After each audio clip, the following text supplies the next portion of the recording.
Officer Claire Dalton tightened the strap on her duty belt and stepped out into the cold morning air. The sun hadn't risen yet, but the outline of the open Nevada plains was already visible under a dim, pale blue sky. Her patrol car sat idling in the gravel lot behind the sheriff's station, the exhaust swirling into the chilly breeze. It was supposed to be a routine day, a sweep along the rural highways, checking on abandoned properties, following up on complaints from the few stubborn ranchers who still clung to this forgotten stretch of land. Claire wasn't from around here, born and raised in Denver. She was still adjusting to the endless quiet of this part of the country. She climbed into her cruiser, sipped burnt gas station coffee, and pulled onto Route 87. Dust kicked up behind her tires as she drove east, the radio crackling with half-hearted updates from dispatch. Nothing urgent. It rarely was. After an hour of empty roads and scattered fences, Claire noticed movement ahead, a dark figure in the distance. She slowed, squinting against the rising sun. At first, she thought it was a deer, maybe a stray cow. But as she got closer, she realized it was a horse, standing alone on the edge of the asphalt, head low, tail flicking weakly. Claire pulled over and killed the engine. The horse didn't run. It didn't even flinch. Its sides heaved slowly, ribs jutting out sharply against dull, dirty fur. A rope hung from its neck, frayed and dragging on the ground. She got out carefully, speaking low. "Easy, boy," she said, palms open, voice steady. The horse lifted its head slightly, but didn't back away. His eyes were sunken, tired. Claire had seen stray animals before, but something about this horse made her throat tighten. It looked abandoned, forgotten. She approached slowly, boot heels crunching in the gravel. When she was close enough, she saw the sores along his flanks, raw patches where the skin was rubbed down to flesh. His hooves were cracked, blood crusted around the edges. "God," she whispered. She reached for the rope, moving slowly. The horse didn't resist. He let her gather the frayed end in her hand and tie a loose knot, improvising a lead. Claire had no real plan. She couldn't just leave him there, but she couldn't fit him in the cruiser either. She ran a hand down his neck, feeling the tremble in his muscles. Her radio crackled. "Unit 2, what's your status?" Claire clicked the mic. "Unit 2. I'm off Route 87, near mile marker 12. Found an abandoned horse. Requesting animal control assistance." There was a long pause before dispatch answered, voice thin with static. "Animal control's 2 towns over. Closest help is about 4 hours." Claire cursed under her breath. 4 hours? In this cold? With this animal barely standing? She tightened her grip on the lead. "Copy. I'll manage." There wasn't much choice. She couldn't just drive off. She patted the horse's neck again. He leaned into her touch with surprising trust. Claire scanned the area. To the north, about a mile off the road, she spotted a line of weathered fence posts and a collapsed barn roof barely visible over a rise. Maybe a ranch. Maybe shelter. "Come on, buddy," she said, tugging gently on the lead. The horse stumbled after her, limping badly, but following. Claire walked. Dust rose with every step. Her boots sank into the soft earth. The cruiser disappeared behind them, swallowed by distance and the slow creeping of dawn. Every few feet, she glanced back at the horse, worried he would fall. But he kept moving, driven by something she couldn't name. It took nearly an hour to reach the remains of the ranch. The house was a shell, windows broken, doors hanging by hinges, a battered sign swinging in the breeze, Hillcrest Farms. The barn wasn't much better. The roof sagged, and one wall had collapsed inward, but it still offered some protection from the wind. Claire led the horse inside. The old wood creaked but held. She found an empty stall and guided him in, looping the rope loosely over a rail. She backed away slowly, giving him space. The horse stood trembling, ribs heaving, but still upright. Claire wiped sweat and dust from her forehead. She pulled her radio again. "Dispatch, Unit 2. I've secured the animal. Gonna stay on site until animal control arrives." "Copy, Unit 2. Stay safe." She leaned against a support beam, breathing heavily.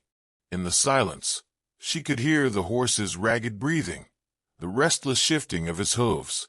Claire didn't know why this hit her so hard. She had seen worse. She had walked through crime scenes soaked in blood, pulled bodies from wrecks. But somehow this lone, battered animal standing stubbornly in the ruins of someone's forgotten dream made her chest ache in a way she couldn't explain. She pushed off the beam and stepped outside, scanning the horizon. Sunlight flooded the fields now, washing everything in gold. The land stretched on forever, empty and merciless. Claire turned back toward the barn. The horse was still there, watching her. "You're a fighter," she said softly. In the stillness, the words didn't feel stupid. They felt right. She didn't know it yet, but that moment, the decision to stop, the choice to care, would change everything. For her, for him, for a world that had almost forgotten them both. Claire found an old bucket in the wreckage behind the barn. Rust had eaten away most of its sides, but it could still hold some water. She carried it to the broken trough by the stall and checked the nearby spigot. No water. Figures.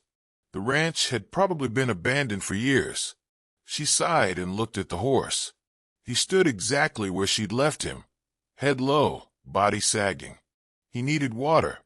Food too, but water first. Claire returned to the cruiser, which was now a tiny speck against the endless plain. The walk back was brutal. The midday heat had begun to creep in, and dust clung to every breath. By the time she reached her car, she was drenched in sweat. She found 2 emergency water jugs in the trunk, meant for stranded motorists. She hauled them back to the barn, hands cramping around the plastic handles. The horse whickered weakly when he saw her again. Claire poured the water into the trough carefully. It barely filled the bottom, but it was enough. She stepped back and watched as the horse approached, nostrils flaring. He drank slowly, like he barely remembered how. Claire leaned against the stall gate, exhausted. She looked at the worn leather of her boots, cracked from years of use, and thought briefly of her father, who had taught her to polish them properly every Sunday when she was a cadet. He would have said something about being prepared, about doing things the right way even when no one was watching. She wiped her hands on her pants. "Doing the best I can, Dad," she muttered. The horse lifted his head and stared at her. There was something behind those dark eyes, a flicker of life, of stubbornness. She had seen that look before in suspects, in victims, even in herself on the bad days. Claire's radio crackled again. "Unit 2, any update?" She pressed the mic, still waiting. "Horse is stable for now. No sign of immediate danger." "Roger. Animal control is en route. ETA 3 hours." Claire exhaled slowly. 3 more hours. She glanced at the sun, high and merciless. She couldn't just sit here. The horse needed shade, a better shelter. The barn wouldn't survive another strong gust. She searched the property. Behind the house, she found what was left of an old chicken coop. Most of it had collapsed, but the fencing was still there, tangled in dry weeds. An idea formed. Claire dragged the fencing toward the barn, kicking up dust clouds as she went. It wasn't easy, everything snagged on rocks, old nails, splintered wood, but she was stubborn. She'd built barriers before, set perimeters. It was what she did best. It took nearly an hour, but by the time she was done, she had fashioned a rough pen outside the barn. It wasn't pretty, but it would hold. She opened the stall gate and clucked her tongue softly.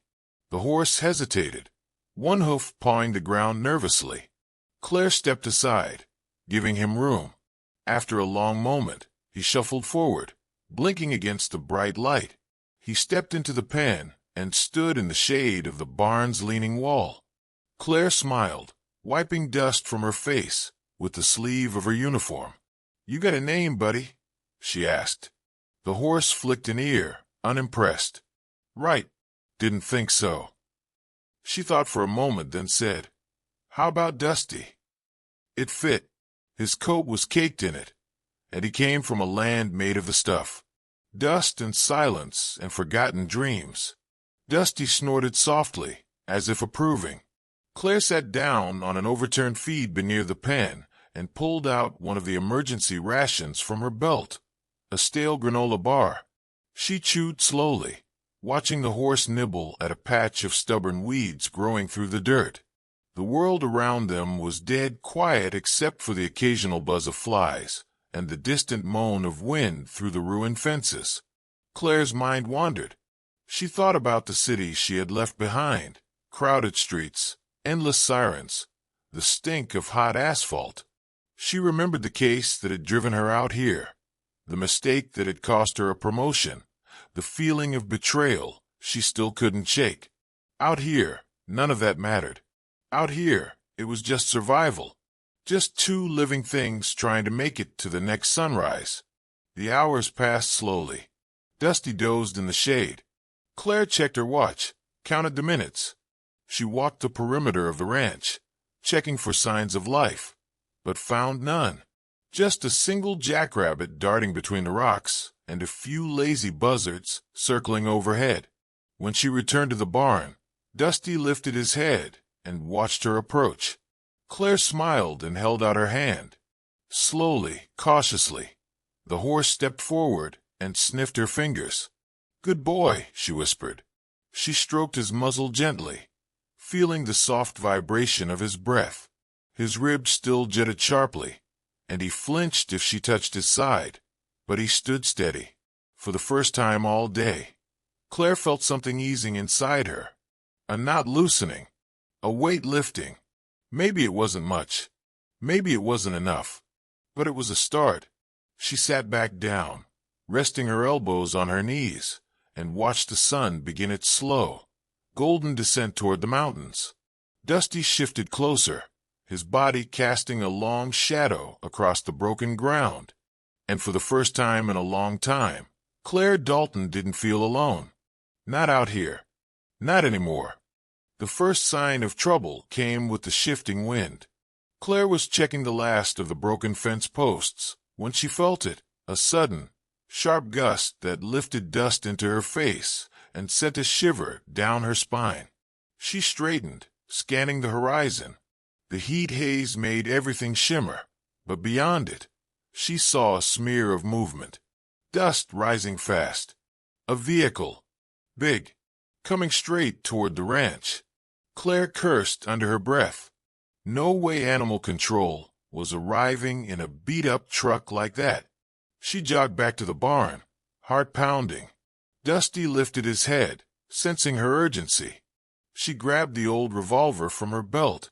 She didn't want to use it, but out here, she wasn't about to take chances. The truck grew closer. Now she could make out its shape. A battered pickup, red once, now mostly rust. Two figures sat in the cab. They weren't slowing down. Claire moved to stand between the barn and her cruiser. She planted her boots in the dirt, steadying her breathing. She didn't raise the gun yet, but she kept her hand close. The truck screeched to a halt in a cloud of dust. The driver stepped out, a thick-shouldered man in a stained denim jacket, heavy boots stomping into the dirt. His companion, skinnier but twitchy, slid out the passenger side, glancing around nervously. Claire took one step forward, voice firm. "Can I help you, gentlemen?" The bigger man grinned, revealing a few missing teeth. "This here's private property, officer. What you doing poking around?" Claire kept her tone even, responding to a report of an abandoned animal. "State business." The skinny one snickered. "State business, my ass. You ain't got no right here." Claire's fingers brushed the grip of her revolver. "You're mistaken. Under Section 5, Title 17 of state law, Any abandoned livestock falls under law enforcement jurisdiction until proper rescue can be arranged. The big man's grin widened. Law books don't mean much out here. Dusty let out a low, anxious nicker behind her. Claire didn't turn around, but she felt the horse's fear like a live wire. The bigger man took a step closer. Claire raised her hand. That's far enough.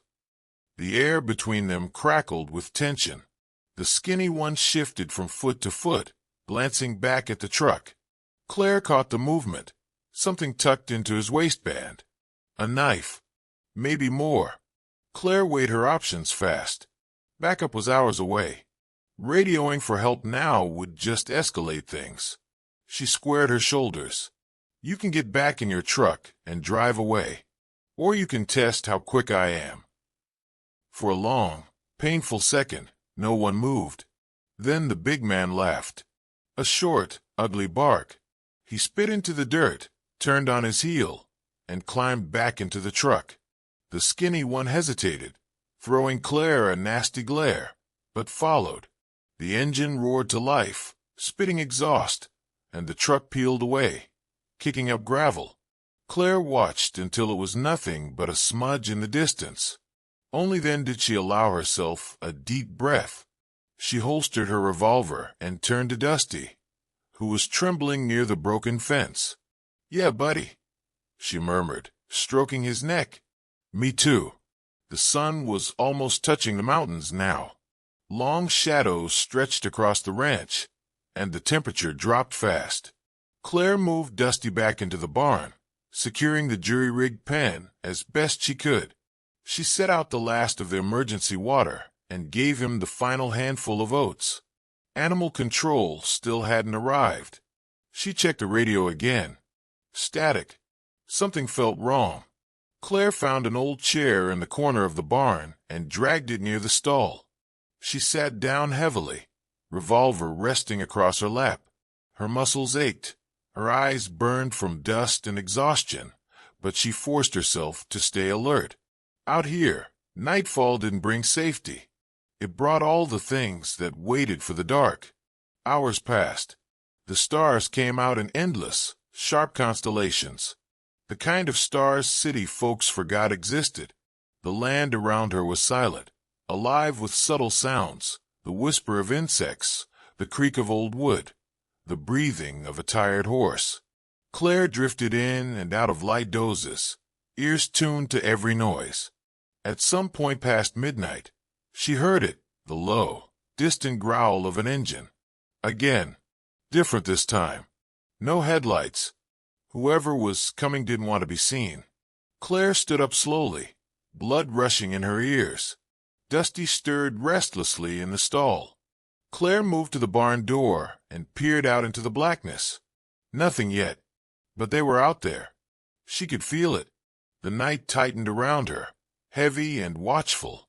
And Claire Dalton, badge number 4217, alone with a broken horse on a forgotten piece of land, squared her shoulders and prepared for whatever was about to come. Because no one else was coming. And out here it was fight, or it was nothing. The truck didn't come closer right away. It circled. Claire tracked it by sound, low and deliberate, like a vulture tracing dying prey. Whoever it was, they were smart enough to kill the headlights and slow the engine to a crawl, but not smart enough to realize the desert carried noise better than any siren. She slipped back inside the barn and pulled the heavy door shut behind her, leaving it open just a crack. Dusty huffed anxiously in the stall. She crossed quickly to the old workbench in the corner. An oil lamp sat there, a battered relic, half full. Claire struck a match with steady fingers and lit it. Soft yellow light filled the barn, enough to see by, not enough to give away her position. She picked up the revolver, checked it. 5 bullets. She hadn't had time to reload. 5 bullets for 2 men, if it was just them. Claire didn't like those odds. The engine noise faded again, then shifted. Tires grinding into dirt, stopping. Close. Claire tightened her grip on the gun. Then she heard it, boots on gravel. approaching the barn. They were coming in. She ducked low behind a hay bale near the door, steadying her breath, heart hammering against her ribs. The barn door creaked. A hand pushed it open wider. Two figures slipped inside, silhouettes against the night. They hadn't seen her yet. The skinny one muttered something under his breath. The bigger man shushed him sharply. Claire moved silently, circling behind them. Dusty whickered softly in his stall, sensing the danger. The intruders split up, one moving toward the stalls, the other toward the workbench. Claire rose behind the closer one, the skinny man, and pressed the revolver to the back of his neck. "Don't move," she said, voice low and sharp. He froze instantly, hands twitching upward. The big man spun around, reaching for something at his belt. Claire shifted, grabbing the skinny one and shoving him toward the other. They stumbled together, knocking into the hay bales. "Easy," Claire snapped. "Both of you. Hands where I can see them." The big man glared at her, chest heaving. For a moment she thought he might charge anyway. Then he saw the revolver, saw the set of her shoulders. He raised his hand slowly. Claire backed them toward the center of the barn, keeping the gun trained between them. "Now," she said, "you're going to walk out of here, get in your truck, and drive. You come back, and I swear I'll bury you where you stand." The skinny one started to protest, but the big man shot him a look that shut him up fast. Without a word, they turned and shuffled toward the door. Claire followed, heart hammering. They stepped outside into the moonlight. Claire watched them climb back into their truck, start the engine, and pull away. This time, she stood there and made damn sure they were really leaving. Only when the red taillights disappeared into the darkness did she lower the gun. Back inside the barn, Dusty was pacing in his stall, nervous energy crackling off him. Claire leaned against the doorframe, exhaling shakily. That had been close. Too close. She moved to Dusty's side, running a calming hand along his flank. "It's all right, buddy," she murmured. "They're gone." But she wasn't stupid enough to believe it was over. The night passed slowly after that. Claire didn't sleep. She sat by the stall with the revolver resting across her lap, listening to every creak of wood, every whisper of wind through the broken windows. Twice she thought she heard engines again, far off, but nothing came of it. When the first gray light of dawn touched the sky, Claire allowed herself to relax, just a fraction. She stood up, joints stiff, and stretched. Dusty lifted his head, ears pricking forward. The barn looked even rougher in daylight. Boards hung loose, dust layered every surface, the air thick with the smell of old hay and horses. But it had held. They had held. Claire smiled faintly. Another day. Another fight survived. Outside, the land stretched empty and endless. Claire saddled Dusty carefully. He flinched at first, muscles tight with lingering fear, but he settled as she worked, trusting her hands. She packed the bare essentials, water, oats, her gun. She didn't know exactly where they were going, only that they couldn't stay here. The men from last night, they'd be back. Maybe with friends, maybe with guns. Claire wasn't about to wait and find out. She led Dusty out into the morning light. The desert greeted them with silence. Claire swung up into the saddle, feeling the weight of exhaustion in every bone. "Let's go, boy," she said softly. And together they rode into the rising sun. Ahead of them lay miles of empty land, but also maybe a chance. And right now that was enough.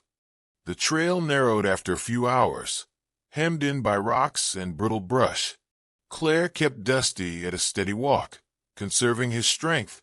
The sun climbed higher, bleaching the landscape until everything looked the same. Endless stretches of beige and gray.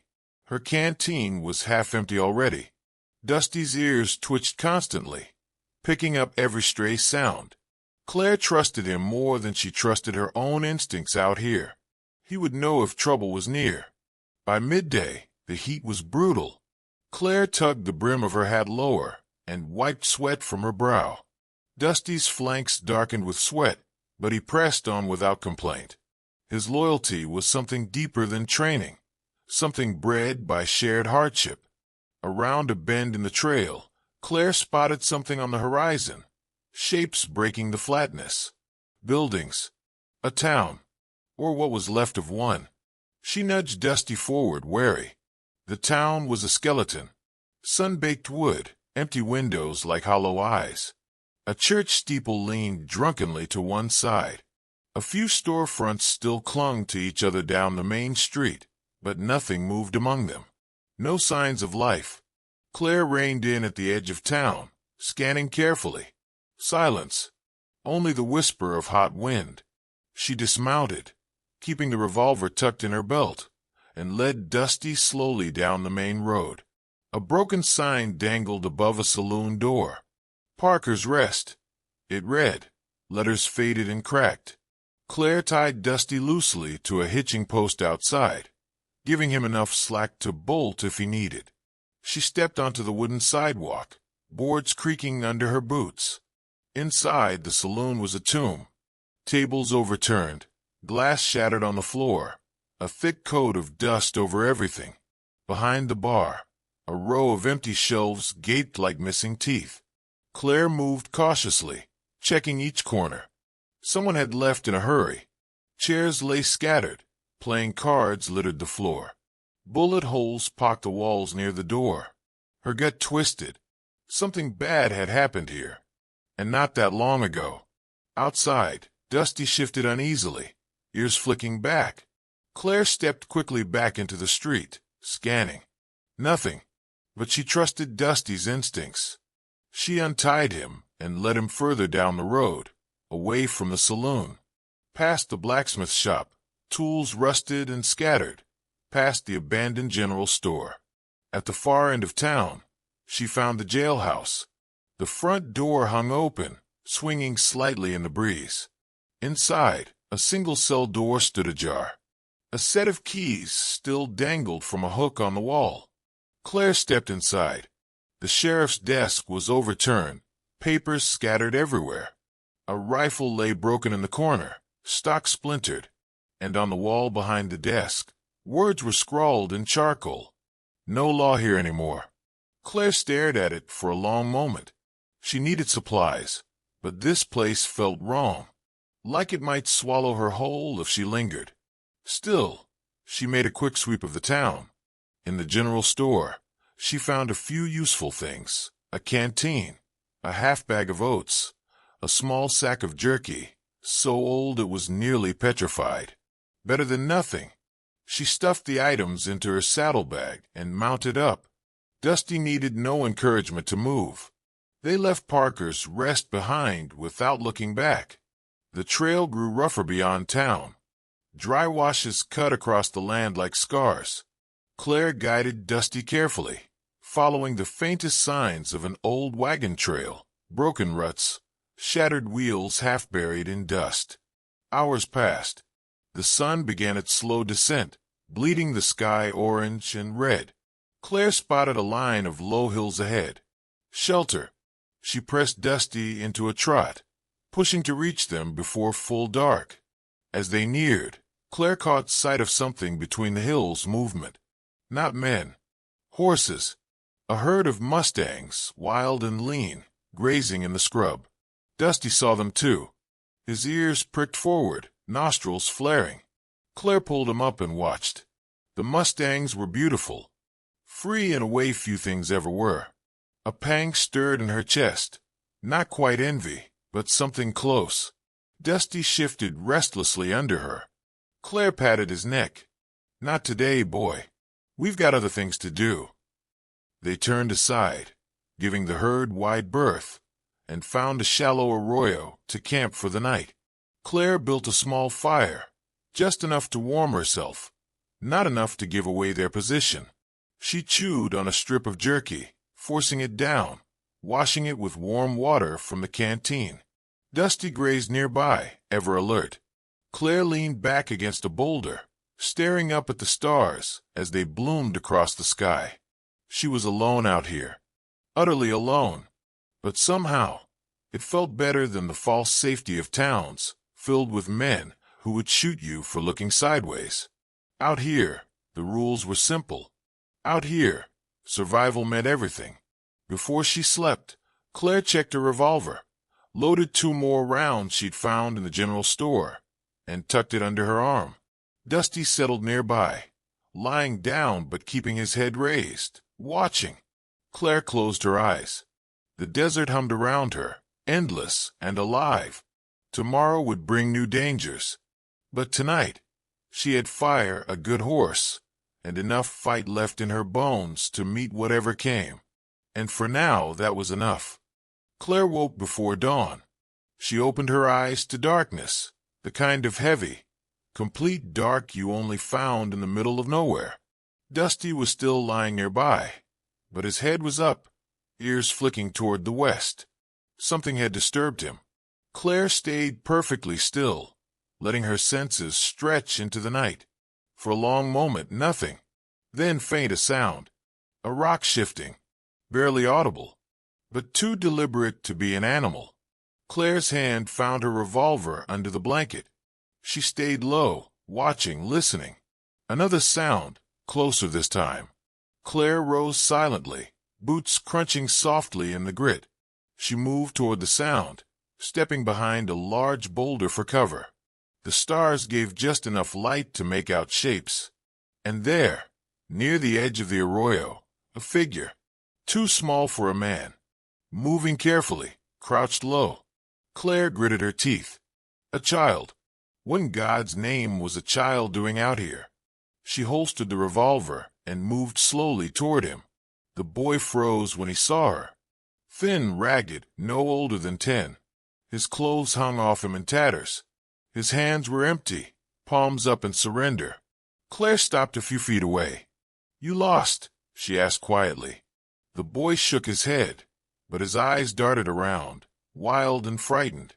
"Where are your people?" No answer. Claire knelt, bringing herself down to his level.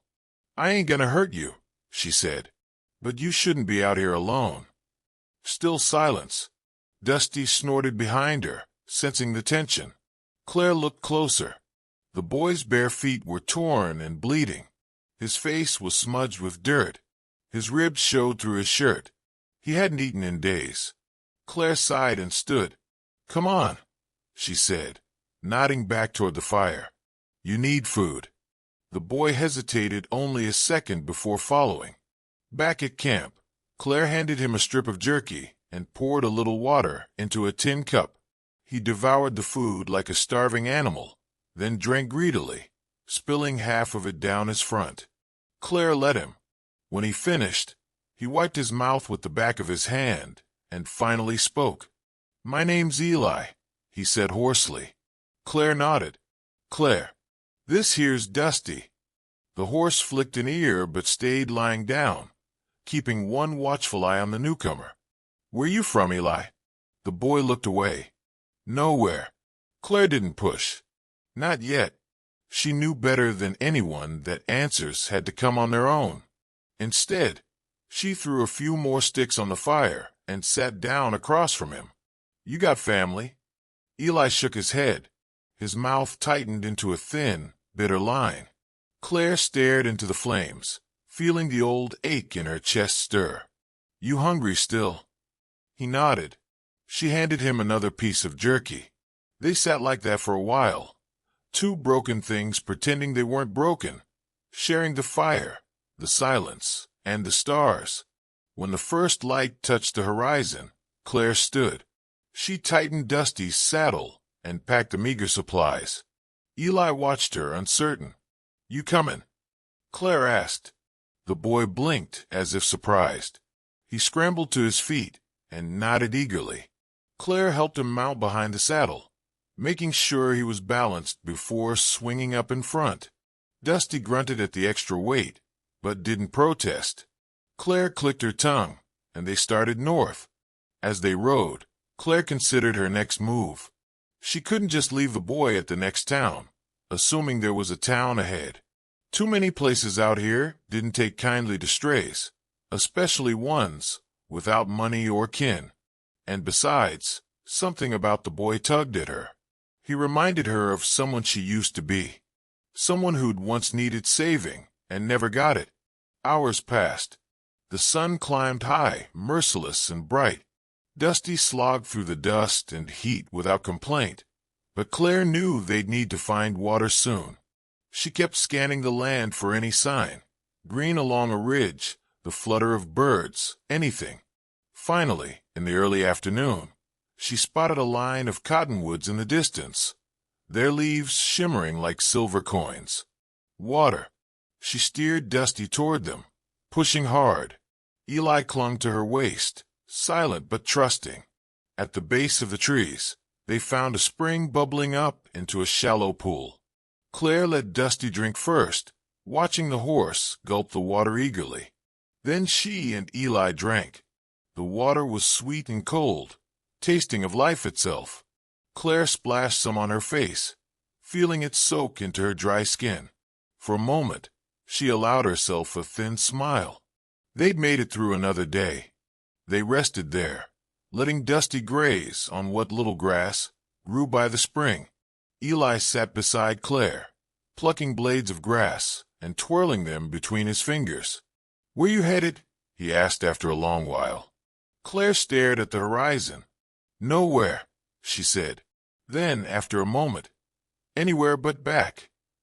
Eli nodded like he understood. Maybe he did. Out here, the past was a heavier burden than any saddlebag. As the sun dipped low again, Claire stood and dusted off her pants. "Time to move," she said. Eli climbed onto Dusty without needing help this time. Claire smiled slightly and swung up after him.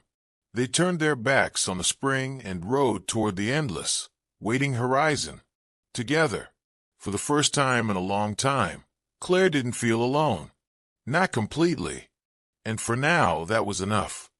The road north was little more than a ghost trail, half covered by drifting dust and the stubborn roots of prairie grass.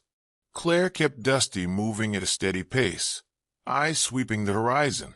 They rode for hours without seeing a soul. At first, that was a comfort. Then it became a warning. Eli stayed quiet behind her, his small hands gripping her belt. He didn't complain about the heat or the ache of the ride. He just clung to her like a shadow. It wasn't natural for a boy to be this quiet. Claire knew. She had been the same once. By late afternoon, the land began to change. The ground turned rockier, the air sharper. Claire spotted something in the distance, a low shape, square against the endless plains. A building. She slowed Dusty to a walk. It was a shack, more ruin than shelter, its roof sagging inward, one side half collapsed. A dead windmill creaked nearby, its blades broken and hanging loose. Someone had lived here once. Now it was just another grave marker for a dream that hadn't survived the frontier. Still, Claire approached cautiously. Dusty's ears twitched. He didn't like it. Neither did Claire. But they needed shelter, even bad shelter. The night was coming, and with it, dangers they couldn't outrun. Inside the shack, the air smelled of rot and old ash. Claire checked each corner, with her revolver drawn, but there was nothing left but a few broken chairs, and the stove rusted into a skeleton. She kicked aside a fallen plank. Underneath, there was a trapdoor. Eli hovered at the threshold, his face pale. Claire hesitated, then pulled the door open. Below was a root cellar, and a dark stain on the floor that wasn't old enough for comfort. She shut the trapdoor hard and shoved a heavy crate over it. They wouldn't be staying longer than one night. As the sun bled out behind the hills, Claire made a small fire in the cracked stove. Not for warmth.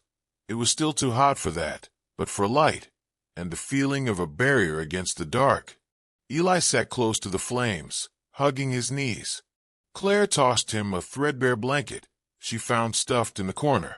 He caught it and wrapped himself tight. For a while, they said nothing. Then Eli spoke, voice small. "Bad people out here." Claire glanced at him. "You see someone?" He shook his head. Just no. Claire nodded. He wasn't wrong. Later, as Claire dozed lightly against the wall, Dusty stirred outside. Claire was awake instantly, revolver in hand. Dusty's ears were pinned back. He let out a low, uncertain whicker. Claire rose and crept to the doorway. The night outside was black, the moon buried under thick clouds. For a moment, she saw nothing. Then a shape, slight, fast, slipped between the scattered rocks about 50 yards off. Too small to be a full-grown man. Too fast to be natural. Claire backed into the shack. She shook Eli awake. Up, she whispered. Now. Eli obeyed without a word. She doused the fire, plunging the room into near-total darkness. Dusty shifted uneasily, sensing the tension. Claire tightened her hand on Eli's wrist. We leave, she said, voice low and urgent. No argument. Eli just nodded. Outside, the air was heavy, the kind of thick that pressed against your skin and made your teeth itch. Claire helped Eli onto Dusty's back, then swung up behind him. She kept the revolver in her right hand, Dusty's reins in the left. Go, she whispered to the horse. Dusty needed no further encouragement. He surged forward, his hooves pounding into the loose dirt, sending up a cloud that swallowed them whole. Behind them, a scream, high, piercing, and not quite human, sliced through the night. Claire didn't look back. Neither did Eli. They rode hard for an hour, maybe two, until Dusty's sides heaved and the land around them blurred into one endless expanse of gray. Claire finally pulled them to a stop at a rocky outcrop where they could shelter. Dusty stood trembling, sweat darkening his coat. Claire slid off and helped Eli down. They collapsed behind a rise, panting, heart still thundering. The horizon was a black line stitched by silver threads of lightning. A storm was coming.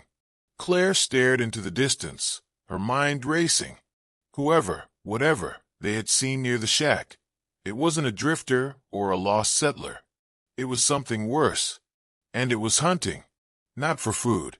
For fear. Claire holstered her revolver and pulled Dusty closer to the rocks, tying him loosely so he could move if he needed to. She looked at Eli. The boy's face was pale, but his jaw was set. He wasn't crying. He wasn't breaking. He was waiting. Claire felt a hard knot of pride twist in her chest. You're a tough kid, she said. He gave a ghost of a smile. So are you. Claire chuckled once, a dry, humorless sound, and sat down with her back against the stone. The storm broke over them a few minutes later, hammering the earth with cold, relentless rain. Claire closed her eyes and let it soak her, washing away the blood, the dust, and the fear. Tomorrow they'd move again, deeper into the unknown. But tonight, just tonight, they had survived. And that was enough. The storm had passed by morning, leaving the world sodden and heavy. The prairie smelled of wet earth and broken sage. Claire rose stiffly from where she'd slept against the rocks. Her coat was soaked through, and every muscle in her body ached, but they had made it through the night. Dusty stood nearby, head lowered, shivering slightly under the damp. Eli was curled under the blanket, still asleep, his small chest rising and falling steadily. Claire allowed herself a few seconds to simply watch him. In the light of day, he looked even younger, too young for all this. She shook her head and turned to Dusty, rubbing him down with an old cloth until the worst of the wetness was gone. He flicked his ears at her, grateful but impatient. Dusty didn't like staying still for long. Neither did Claire. By the time the sun cleared the low hills, they were moving again, heading northwest. Claire kept them off the main trails, cutting through rocky outcrops and dense patches of scrub. She didn't trust open ground anymore. Whatever had stalked them last night might still be out there. The land grew rougher as they traveled. Broken ravines split the earth like scars. Claire steered Dusty carefully, picking their way across a series of shallow gullies. Eli clung to her belt again, silent but alert. He watched everything now.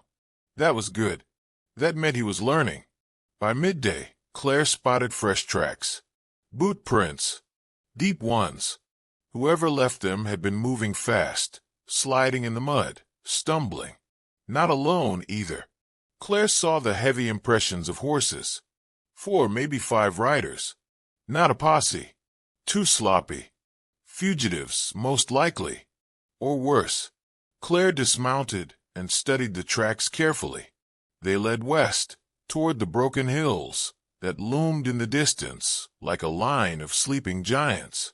She didn't want to follow, but something gnawed at her gut, a feeling she knew better than to ignore. She mounted up and nudged Dusty forward. Eli shifted behind her. "Bad men?" he asked. Claire nodded once. "Maybe." Eli said no more. He just held on tighter. As they rode, the land grew stranger. The hills were scarred by old mining operations, abandoned decades ago when the silver ran out. Rusted carts and broken rails jutted from the earth like bones. Claire felt the air thicken, not just from the heat. The weight of old sorrow hung over this place. Dusty balked at crossing one ridge, snorting and sidestepping. Claire didn't blame him. The ground was unstable, riddled with sinkholes and hidden crevices. She dismounted and led him carefully, testing each step. Eli followed, his small boots squelching in the wet mud. They made it down the far side just before sunset. At the base of the hill, nestled between 2 jagged outcroppings, was an old mining shack, sturdier than most. Smoke curled from its chimney. Claire froze. Someone was there. Dusty stamped his hoof, impatient. Claire crouched low, scanning the area. No movement outside, but that meant nothing.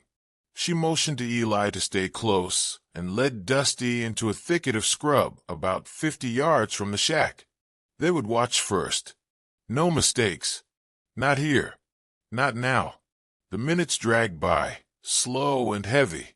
Twice, Claire thought she saw a shadow pass behind the shack's grimy window. Once she heard a faint metallic clink, a gun being set down, maybe, or a knife dropped on a table. Whoever was inside wasn't alone.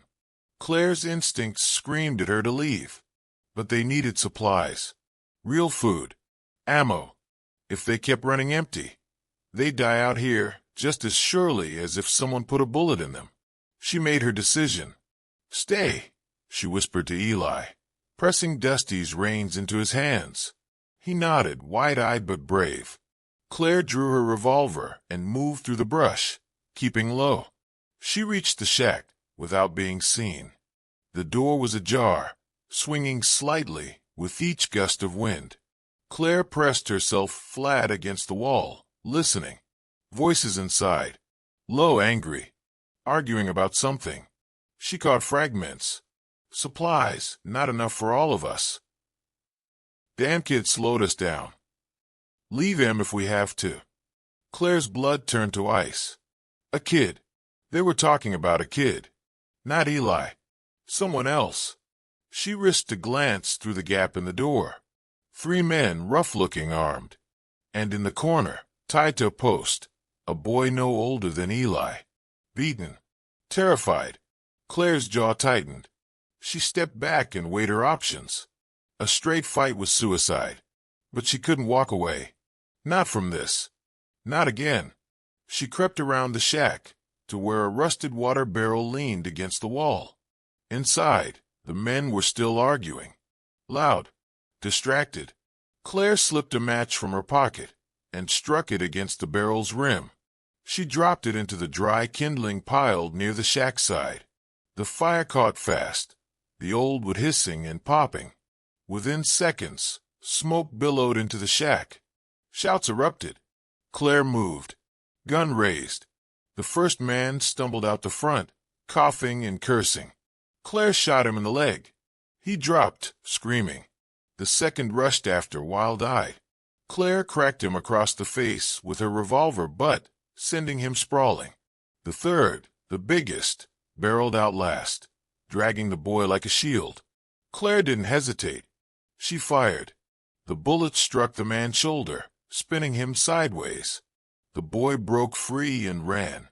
Claire caught him by the arm and pulled him behind her. "Run!" she barked, shoving him toward the scrub. The boy sprinted. Claire backed away, revolver up, covering their retreat. Behind her, the shack roared with flames. No one followed. When Claire and the boy reached Dusty and Eli, she didn't waste time.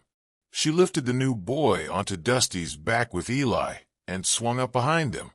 "Hold on," she ordered. Then she kicked Dusty hard. They rode away from the burning shack into the gathering dusk.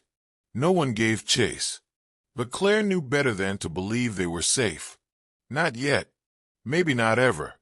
The prairie stretched out before them, wide and merciless. But tonight they were three. And together they had a chance. They rode hard into the night.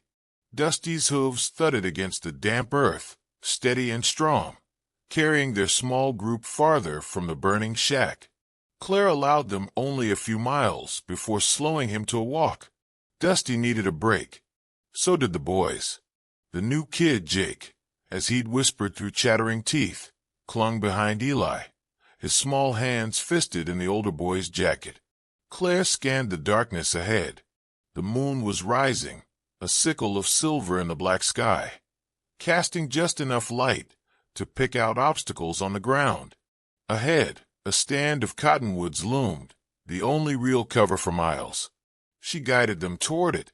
Under the trees, Claire dismounted and helped the boys down. Jake stumbled, nearly falling. Claire caught him by the arm. He was lighter than she expected, frighteningly so. Another few days in that shack, and he wouldn't have survived. She rummaged through Dusty's saddlebags, pulling out a half loaf of bread and a tin of beans. It wasn't much, but it would keep them going. The boys devoured the food in silence, huddled close for warmth. Claire kept watch. The night felt sharp around them, every sound carrying farther than it should. She didn't like it. After the boys finished eating, Claire built a small fire, barely more than a handful of glowing embers, and set them to sleep beside it. Dusty stood nearby, ears twitching at every distant howl. Claire didn't sleep. She sat with her back against a tree, revolver in her lap, scanning the dark. A few hours before dawn, she heard it. Distant hoofbeats. Not many, maybe 2 riders, maybe 3. Claire cursed under her breath. They'd found the tracks after all. She moved quickly, shaking the boys awake. "Up," she hissed. "Now."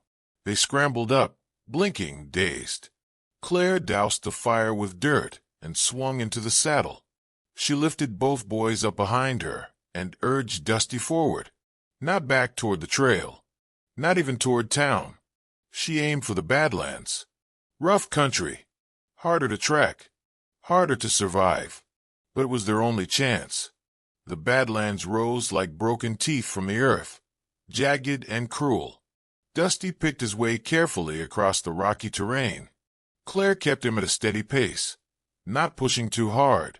They couldn't afford a broken leg out here. Behind them, the hoofbeats grew louder. Claire glanced over her shoulder once and caught sight of a dark shape cresting a ridge far behind. Too far to shoot, close enough to worry. The boys huddled against her, silent. Eli clutched the saddle bow with both hands, but Jake buried his face against Claire's back, trembling. Claire felt a surge of cold anger.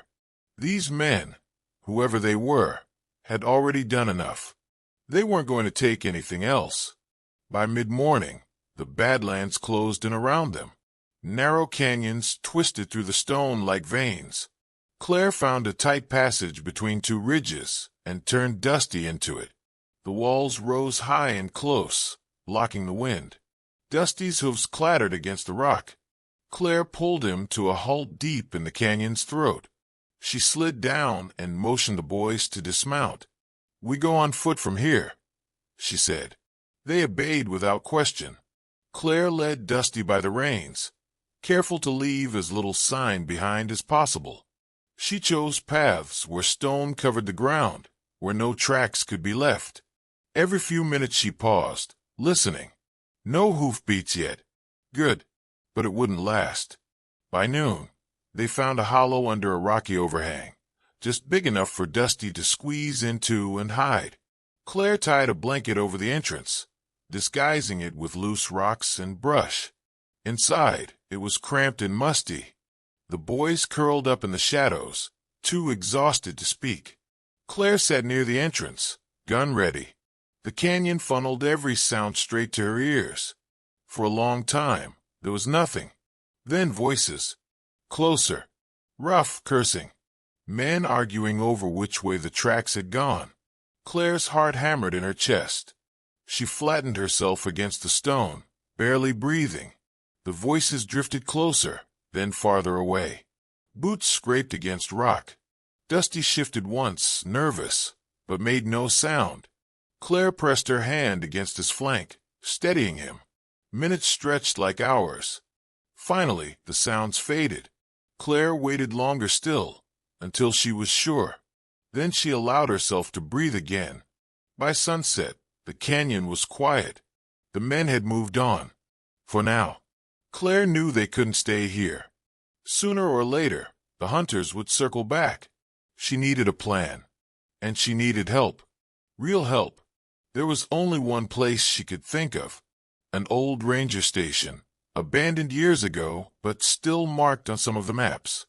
A half-day's ride, maybe more. If they could reach it, they might find food, supplies, maybe even a working radio.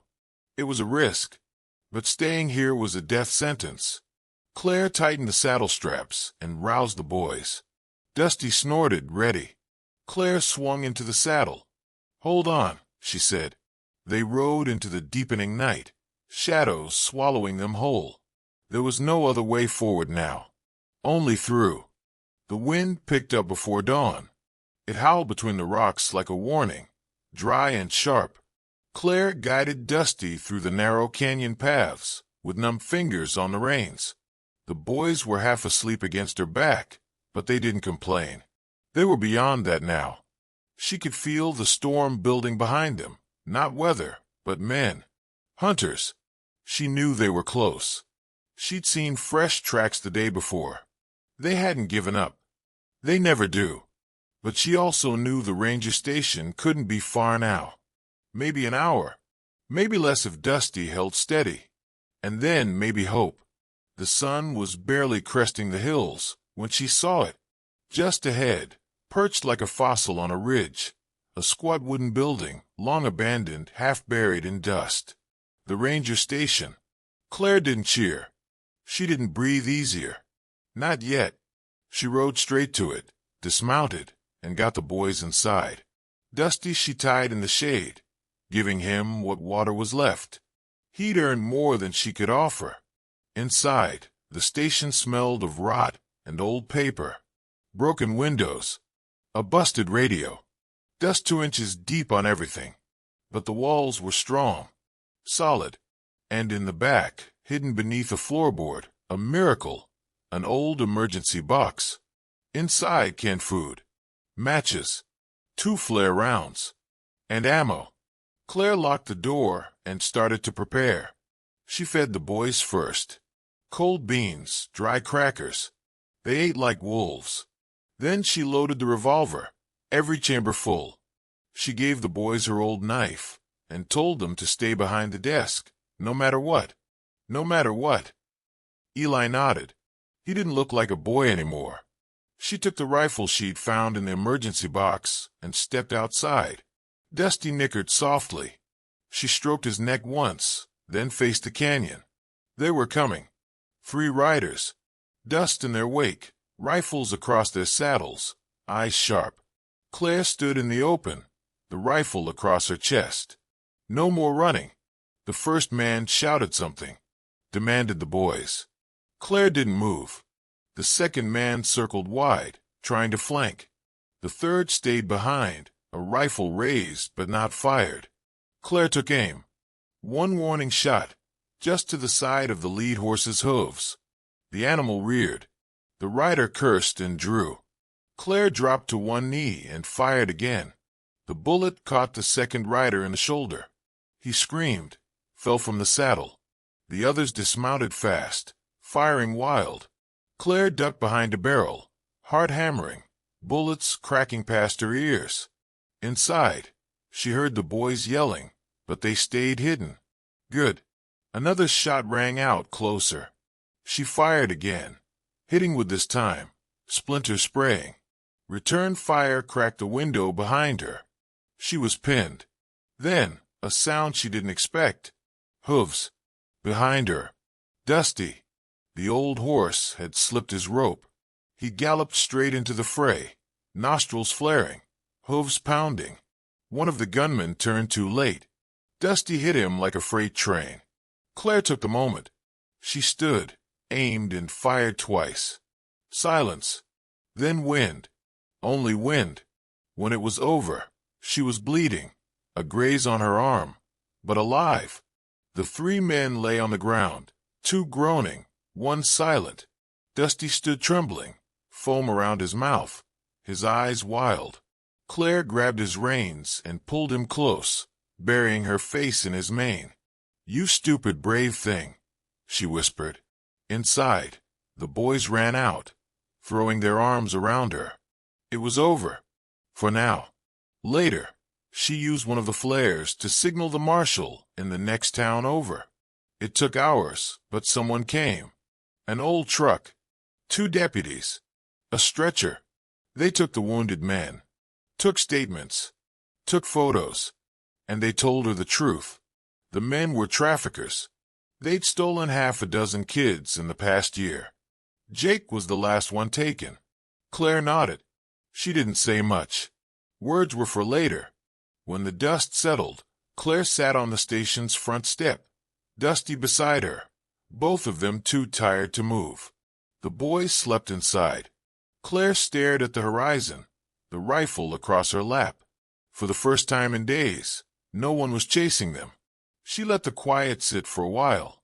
Just her, the wind, and a horse that had never once let her down.